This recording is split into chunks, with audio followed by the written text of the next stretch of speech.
We're going different ways.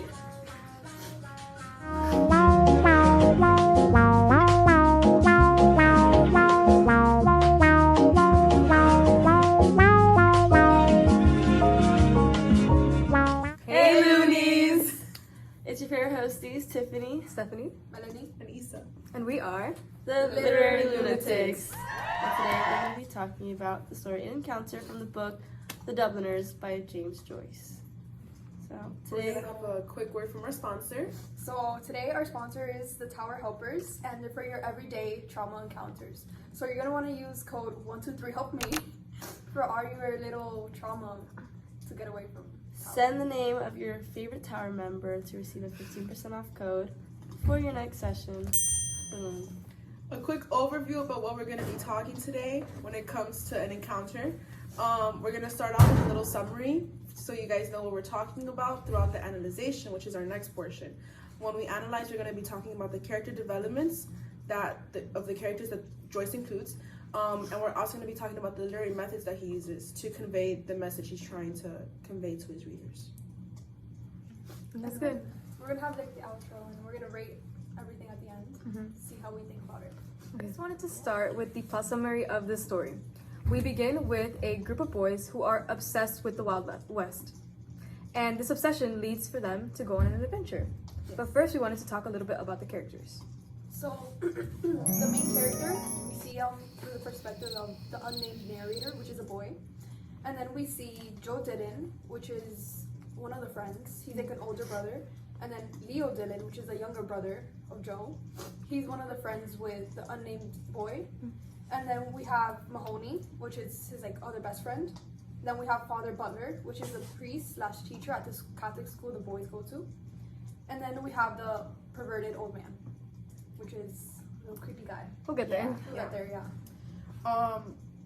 So, like Stephanie had said, this whole entire story starts off with young children wanting an adventure. They all go to a Catholic school together as well. We later find out that Joe wants to become a priest.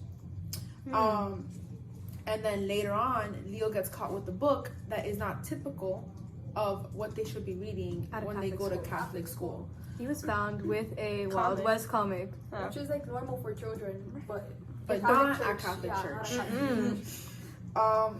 So after that, they start plotting, and Joe Mahoney and the narrator decide that they want to set an adventure. At the end of the adventure, they want to set a goal, and that goal is to go to the pigeon house. Because they're like people who remain at home. They can't seek adventure. They must be like sought abroad. Yeah. So they're like, we have to You leave. gotta find adventure. Yeah. Exactly. So one Can't be summer day, bums. they decided to skip school and then go on this adventure, like Issa said. The adventure was supposed to comprise of our unnamed narrator, Leo Dillon, and Mahoney, but one of them flunks out. And they stole his money. Not really stole, they forfeited, so. Yeah. And the one who doesn't show up is Leo. Leo's the one that didn't show up. Yeah. So right now, it's just the unnamed boy, the narrator, And Mahoney. going on this adventure. Yep, and they take this little ferry boat to go to Pigeon House. They get They start attacked by a wandering. band of orphans. They No, start they start attacking Yeah, so The band of orphans. orphans. from Yeah, a Catholic. yeah, before the ferry and all that, they start on their adventure, and then they start attacking orphans With a catapult. and some girls. Call them swaddlers. Yeah, they do Like a mention. slur. For some reason. It's not a slur, but it's also a slur. And then they finally realize that they cannot attain the goal of going to the pigeon Because house. they're tired. So they decide to take the ferry and then go to the field. And in the field, they explore the city a lot more. And then after this, the main character, well, not the main character, the main thing of this, which is the old man, he comes in with a hand on his hip and another, like, with a stick. So very, very ugly, weird. You can tell Very it's nasty, nasty man. Your typical ugly British person. Your Imagine average British person. And Yikes. He starts making small talk with the boys, asking them about the weather and everything. And then as time passes, he starts being like weirder and more like perverted and creepier to the boys. That's why we made him British in our heads. They give each other Like fake fake names names. when he asks like what their names are. Yeah. Which The is- narrator gets the Murphy. name. No, the narrator is Smith, and then Narrator is Smith. Mahoney is Murphy. Murphy. Yes. So then, Mahoney, being that An person innocent child. leaves and decides and leaves the narrator with the creepy old man alone. Don't do that. And then he goes to chase a cat. Like a child. Like Like a an innocent child. Like a child that he is. The child that he is Literally. does that. Like literally. So the cat escapes him, and they describe that really in depth. And then after we get taken back to the narrator and the old man. Yeah. And it gets getting creepier with just the narrator and the old man.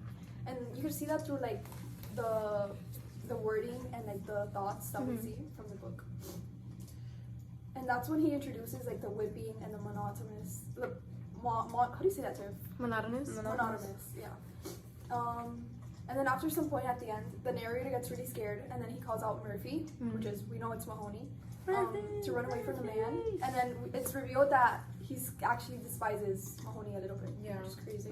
Which is It's- weird. yeah. I would low key From- too though. Like on a reader's point, No. it's weird to see that happen because they're described as best friends, but we analyze it a lot more and we realize I hate why. her sometimes. Which is gonna take us to the analyzation portion of this podcast. We gonna get into it. Now we're gonna be moving on to the analyzation portion of An Encounter by James Joyce. Aside from the unnamed narrator, the first character we are introduced to is Joe Dillon. Now we I feel always that thought it was Dion. That's the mustard. Dijon. so Joe Dillon has a lot of layers to him. He's special. He's different. So he's first introduced to as an aggressive character in nature. He's seeking adventure, and then this just brings up like Joyce trying to portray Joe as the purest form of a child in general. Yeah, that's it. I mean, with all the adventure that they crave, I feel like that's like one of the only ways that Joyce always like portrays children as. When it's trying to be innocent, it's always through adventure. And out of all of the Because children, they're curious. Yeah. Because they're curious about like the world. out of all of the children, like Joe is the one that embodies all of that in like a Yeah. person. Which is However, ironic because he's like a bully, like the Yeah. standard typical bully. And then wants to be a priest. and then however, we later find out that he wants to be a priest. He has a So- calling for it. That change, maybe not even a change. There's so many different layers that you can add on to that, but that piece that where he wants to become a priest, like it adds so many layers to him. That's the part where like you can analyze so It gets, much like, of that. Yeah, you can go in depth with that. It's funny, but sorry. what were you gonna say? Sorry, you go first. Okay, it's funny that he wants to be a priest and he's a bully because, yeah, like, Priests I are mean- held at like a higher moral standard. and I think he just wants to be up there because he's power hungry, you know? Exactly. So like a bully already has a lot of power in their everyday life. Now he wants even more of that power Exactly. through a priest. Another thing that could possibly be happening is that most religious, I guess, how do I say? Where like that's what they want you to be, not adventurous. They do not want you to be curious. They want you to follow under Like they want you to their be word. restrained under their control. only. Exactly. And maybe him becoming a priest is not necessarily a power hungry move. It might be a move for power, but it could also be a power for change type thing. Where he wants that power to have that change because he knows he now has that power to make that authority and that like change in But people's given what we lives. know about him so far, I don't think he's. Like, I don't yeah, think he's going in that but direction. But Okay. his family is like very Catholic. Like, But then he's aggressive and he's the one that's like getting propaganda for like, or not propaganda, giving them like giving that, everybody. that edge. Yeah. But could this be Joyce, like, I guess in a way trying to convey that since he's already a bully and he's trying to be a priest, that is what the Catholic Church is. The Catholic Church are That's just what it is. bullies Yeah. under disguise. Okay, yeah. Not bringing Shakespeare, but just Um, kidding. And then You're we gonna get shot. we also get introduced to Leo, as we said before, his younger brother, who gets caught with the comic book. Right. Now, the Wild comic West. book is Wild West propaganda, kind of. But basically, once the priest catches him with this comic, he calls it rubbish. He calls it wretched stuff. And then What's he with the says British and their insults? he says that they should focus more Okay. on like the Roman Catholic teachings. And that if they don't, that they just belong to the national school, which is basically a school that's led by British legislation. Yeah, and basically, some background in the historical context. Ireland was a sovereign country until Britain tried to take control, and the Irish were like basically fighting back and trying to push out the English until eventually they won. But even to this day, the Irish do not like the British. So if you go to Ireland, you will still see they're not the best together. But yeah, I guess it's the priest telling Leo, like, oh, you can't have that with you. It's because I feel like it's Joyce trying to tell the readers, like why are you trying to support the traitors? Why are you trying to support like our enemy type stuff? Like you can't leave that. You can't bring enemy stuff into your territory. I also find it very ironic that they're criticizing like the public school. Like, no, not even just that. Like the book, like the violent nature of it. While the history, like the Roman Catholic history, is already even violent worse in nature. Exactly. So I think it's kind of hypocritical, and I think that's what Joyce is kind of trying to get the readers to grasp on. Another part was where the priest is actually getting him in trouble. So at the end, the priest is like, now Dylan, I advise you strongly, get at your work or ... And then that introduces like the motif of paralysis, which we know it's common in James Joyce's work. And this basically shows like how the Irish, they will never be able to move forward from like their horrid present. Like they will never be able to accomplish like a happy life. You never be able to seek out adventure. He's basically telling them like you will never be able to be what these comic books are telling you to be. Yeah, and also the children throughout the story, they're kind of like an allegory for Ireland as a whole. In the sense that like even while they're just playing, they always say, "Oh, we never won seizure battle," things like that. Slight jabs throughout the story. I feel like they represent the Irish and their struggles. Another thing that's coming to me now that I had completely forgotten about was the actual like purchase of the book. In a way, when the priest is getting him in trouble, he's kind of backhandedly saying like, "Oh, you're giving these people your money." You're giving Right, like you're supporting British, the British. yes. Like, however, Joyce throughout the Dubliners in general has always talked about church being money hungry and being that Howard like grabbing from its people, like its followers. so it's just like British propaganda being sold to the Exactly. Irish that are like the vulnerable like children. We all know Leo is just carrying the wrong book in the priest's eyes. He wants him to be buying the Bible. He wants him to be following the Bible, wanting him to be carrying the Bible. And that's not what he's doing. And that's what gets him in trouble. Not necessarily that he's reading something that he shouldn't, in a sense, but more that it's not what he specifically wants him to read. Yeah, it's like James Joyce basically trying to portray to the readers that the Catholic Church is stuffing it down their throats. You can't be doing things that are not Catholicism. Yeah, and then after the adventure and all that stuff happens. actually, I think we should talk about the real adventures do not happen to people who remain at home. They must be sought abroad.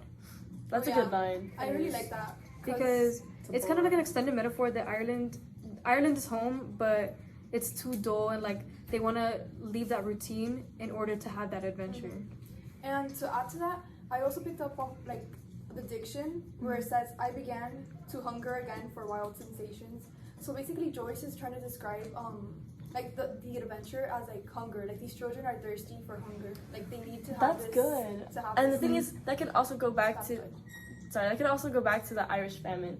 You know, like the potato thing. Oh, the potato. Yeah, Potato like that's so fun. Like That's such so a fun. neat- That's so not fun. fun. It's funny. Like it can go back to like that part of history of Ireland. Like they're constantly hungry for something, and obviously now that they're not hungry for food anymore, they're still craving that freedom and adventure. But It's were really they good. hungry because of the British?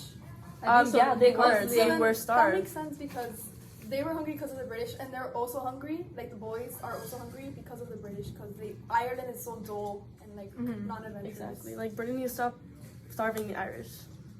So Give us then something. they go on the adventure, they're trying, their goal is the pigeon house, and then we realize they never make it. And for most readers, that's just a plot point, the fact that they can't make it to the thing. But we're not most readers. We're lunatics. We are literary lunatics. So what we realize from that is that it's just bringing up the paralysis motif once again. The fact that they Right. can't make it, the fact that they can't, like Ireland is trying to reach a goal of like a better life, they cannot reach the goal of the pigeon house. And then later, This also we comes up with have- the cat. Yes, the cat. That's what I'm about to talk about now. So later, who is it, Mahoney? Yes. Yeah. He's chasing the cat around, and I know she knows a lot more about that. Do you want me to read the quote? There's like two of them because it happens You want me to- twice. Okay. Yeah. Read the Mahoney chased the cat down a lane, but the cat escaped into a wild field. Emphasis on the escaped part. Yes. So this is an extended metaphor about how the cat chase shows how, Oh, Katara, just keep going. okay. Well, I'm gonna keep going. Well, Technical error. We're back. the extended metaphor of the cat chasing, well, Mahoney chasing down the cat, and then the cat escaping. The cat is supposed to represent the children's like freedom and innocence and that purity. adventure that they can never achieve, and that's why it escapes. It always slips from Mahoney's hands because they live in Ireland, and they will always be like halted in their steps, and they will always have like these barriers and limitations at the Catholic Church, stopping them from achieving this type of dream that they always wish for. Just letting the dream escape. Yep. And then later they get introduced to the old man. Yeah. The old man is a whole nother story, basically. There's like He can be gay. So there's More on there's a lot of like critics and critiques on the old man, Right. talking about whether he's A society, pervert? he's Ireland's society. Like there's a question where he's a symbol for Ireland and society, like making these kids grow up and making these kids, you know, Right. lose their innocence. And then there's also the questions of him as a character, whether it's more romantic, whether it's more jealousy, whether it's Queer. Yeah. So I think we're gonna start off with The the romantic part. Can we talk about the erotic novels that he tells the kids Wait. about? That's another thing. I think never mind. Go I ahead. feel like the readers can pick up on the pervertedness of this. Because all Yeah. the character. authors, James Joyce used like the literary allusions when the old man was talking about like if the children know these authors. All these authors are like erotic, like weird authors. There was that, Thomas yeah. More, Sir Walter Scott, and Lord Lytton, and they were all erotic novel authors. And he's that- talking to children yeah, about this. asking them if they Is that know. something you should really bring up to a child? Weirdo. So, something we realized between the jealousy and romantic part of it, usually it's a battle between the two, but I feel like I see both sides, and you could see him with his relationship with both characters. Right. So when it comes to the narrator, I see more of the romantic when he's talking about the erotic novels and he's talking about his girlfriends and who he's like been with. But then when yes, the three That's like parties. a word for prostitute. Yeah. Oh. And then Thotties. I see the jealousy portion when it comes to him and Mahoney, because Mahoney is represented as one of the most innocent children there. He's he's the only one that chases after the cat. Yeah. Because he's chasing after that. Innocence. That innocence. And he chases after him again, even though it escaped from him the first time. Yeah. Like he Exactly. keeps trying. He keeps trying like a child would. And I see that jealousy part because after when the old man describes Mahoney, it's more like invectives being thrown at him. Like Right. that child's the type to get whipped. That child is He's a like good beating. yeah, exactly. Emphasis on the whip part. This old man loved to talk about whipping young And he boys. didn't even know these children. And he's telling Exactly. them, like, oh, he needs to be whipped. Okay, and Yeah. like the juxtaposition between the way he talks about the young girls and the way he talked about the young boys. This is my part. This is okay. This is why I keep bringing up the queer thing. I feel like if he's like the old man talks so bad about the boys, is he just projecting I feel that he's projecting. hatred? Like, internalized. Yeah. Like, okay, this can be used in queer theory. Queer theory. Basically, like, why are you hating so much? It's like internal homophobia, basically. So that's why I feel like he talks about the girls' pretty hair and their pretty smile, and then boys need to be whipped. Boom. Queer theory. And then that whole entire whip part that we just talked about, it brings up another motif. Joyce, in general, he likes to have the paralysis motif seen in all of Dubliners, but he always has an additional one where it's in every story, and in this story, it's about whips. And we feel like it can be taken into two ways. One where it's being whipped literally, because he's a perverted individual, and Like that's a what he fetish. wants to do. Yeah. Yeah. BDSM. Or whipped as in like whipped into shape, where Gotcha. they're too innocent right now and they need to be whipped into shape and start becoming adults and face reality and do all that stuff. Which is crazy, aren't they? Like in grade school? yeah, In grade school. literally. So that's what the old man, and now we're finally gonna talk about why couldn't they escape. Why couldn't they escape? Couldn't they escape? Well, there's that paralysis motif again. Every So- time the old guy tries to talk to him, they kind of just freeze up. They don't know what to say. They should leave. They should probably leave, but they don't. I feel like that's Joyce trying to say, like, that's reality, like, sticking Yeah. to us. Like, we can't escape reality. We can't, like, really get past it. That's something that we have to be stuck with as we grow older. You can't face it, like That's just something you gotta go through. Yeah. That's why it was so hard to get away from that. And this is like something that's not like uncommon in his works. Like the first one in the sisters, the other boy also had like that epiphany, that realization. Right. And Araby, the other boy, he also Yeah. had that realization. Yeah, I feel like that's a common theme throughout his works. Like for the children one at least, like the children perspective, they all have like that realization. Actually, I that, think most of them do as well. Like Counterparts, for example, when he realizes, okay, wait, let's not talk about okay. There's always realization. There's in always most like a stories. realization because Ireland is so dull, and this is the reality that they have to face. Yeah. Sucks. So then we can talk about Joyce's writing as a whole when it comes to that. Because That- It's just Yeah. paralysis in It's general. Yes, the theme of paralysis is always there, but also the fact that every single like sentence that he writes, you could take in a literal sense, which Yeah, most a readers metaphorical. would, I would say, but then you could also take it in like a lunatic sense where we're analyzing the hell out of these lines and this is what we're doing. There was like the monotonously, so that was like very repeated throughout the like the boys, like not the boy, the narrator, he caught on to that, how everything that the old man spoke, it was very monotonous. Yeah. You got it, you got it. No, it's just struggling It was this whole time dull, to say that. everything was dull, and I think that that goes to show like how boring Ireland is. Yeah. And then this is where he comes to the realization because he keeps picking up on how monotonous the guy is. And that like brings it back to what you were saying, that like how the old man kind of also represents Irish society. Yeah. Like he is that dull, like that thing that they're trying to get away from. That adventure will never be achieved because they live in Ireland. Yeah. So Joyce Technical error. Whoops. always talks about the like paralysis of every single story that he writes in Dubliners, right? And we feel like it just questions how Joyce formats his writing. In Right. most story formats, there's always a climax, but in Joyce's writing, that climax is really questionable. So in this case, we have the old man scene. Is the climax really him meeting the old man, or is it coming to that realization that he can't grow up? And you might answer coming to the realization that he can't grow up. However, that's something that has to be inferred from the reader. That's not something that you would just read and understand like that. That's something that we infer because, for example, him, the narrator stating, I kind of despise him a little bit. He despises him because he can never be that. That's that realization. And that would be the climax of the story. But once again, that's just the way Joyce writes. Yeah. He wants us to infer what is going on in their mind. Yeah. Um, And I think we could add that it's important to remember that these are just snippets of like Dubliners, of like the life Right. in Dublin. So these So, are people in Ireland.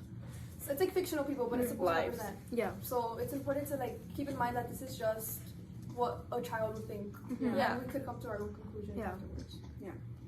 now we're gonna be moving on to The analysis the or summary of the summary analysis and our closing review remarks. Yeah. of the book. Story. So So that's the end of our podcast. We're gonna do a quick little summary of what we analyzed throughout the story. We're talking heavily on character development and why the characters are the way they are. We talked about Joe. We talked about the narrator, why he's unnamed. Talk about Mahoney. We talked about the father, why he confiscated the comic, and then we talked about the church and how Joyce thinks of the church. Hates the church. Basically, Typical Irish. these are one of the main stories where the churches like take away Criticized. from the children's like innocence. Yeah. which We is like talk the about- central. It's fine. We talk about the motif of paralysis being brought up again And the whipping. because that's been brought up all throughout Dubliners, and in Yes, this it's a- story, It's brought very up again. prominent. Yeah. Always Yeah. happens. We talk about the field, and we talk about the Basically the cats setting. that Mahoney chases. The big extended metaphor. Yeah. And then we talk about the symbolism of the old man. Like, why is he put there? Why is he Why is he attacking called, these like- children? Why is he thinking these perv thoughts? What this encounter, brings up. And we talk about why Joyce does this. Like, Yeah. personally, like, why does he include this? How he feels and everything. And then the way he writes, we talk about the plot and why. And how like loaded all of his sentences Yes, are. how much analyzation you really need to read a Joyce story. Now we're gonna rate an encounter by James Joyce. You Yeah. wanna start? You wanna lead us? Do you want me to start off? Yeah, you can Okay, so I'm gonna rate it a good 7.5 out of 10. I think it's a really good, well-written Yeah. story. It's just I don't think it's my cup of tea, honestly. Okay. Like I would not go pick this up I agree with that. off the Barnes and Noble rack and be like, yeah, this gonna be my thing. But I think it's something that if it's assigned to me, I would love to read. I would also give it a 7, Mhm. but it's not one of those like, it's not the best story like Isa said because it's kind of boring and it has like the plot just ends with like, and I hated him a little, like I despised him a little. Yeah. But if you have to look at like all of James Joyce like Dubliner stories, I feel like this is one of the best ones, especially because like the boarding house was like kind of good for me. I don't know. No, okay. This was good because it had like a little spice to it, to the perv. The pervert old man. man, the A old little man jacked that spice rating to it. of Gargoyles. That Wow. was hilarious. And the children like don't run away; they just like stay there. Yeah. To the end. So I think I'd give it like honestly, like a 5.5. Not my thing. She's the outlier. Yeah, that's not my thing. I think it's a little boring. I think James Joyce has like better stories, and I know the cliffhanger thing is his thing. Like he leaves it open to the reader, but I feel like the story, like that ending was like really mid. The pervert made it funny though. I feel like most of his endings are though. Yeah. They're always there. There's no conclusion really. Okay. That's the point because it's like a life story. It's supposed to be Yeah. like a snippet of I like, guess, Irish true. life, I guess. But I feel like he's had better stories. So. That's true. I would also give it a 7. I honestly, okay, I'll admit the beginning was kind of slow, but after you like start reading it, it kind of like fits like stream of consciousness thing pretty well, and I think it was like an enjoyable, silly little story, despite like the whole climax or whatever. Yeah. Okay, we want to thank you guys so much for watching this episode of The Literary Lunatics. Make sure to tune in next week for Like our- and subscribe. And don't subscribe. forget about the tower. Help me tower 1, 2, 3 stuff. We will get a very large commission from this. Name Please. your favorite Please. tower member for that 50% off code for your next session. Personally, my favorite tower member is Jace. Oh. Cut the cameras.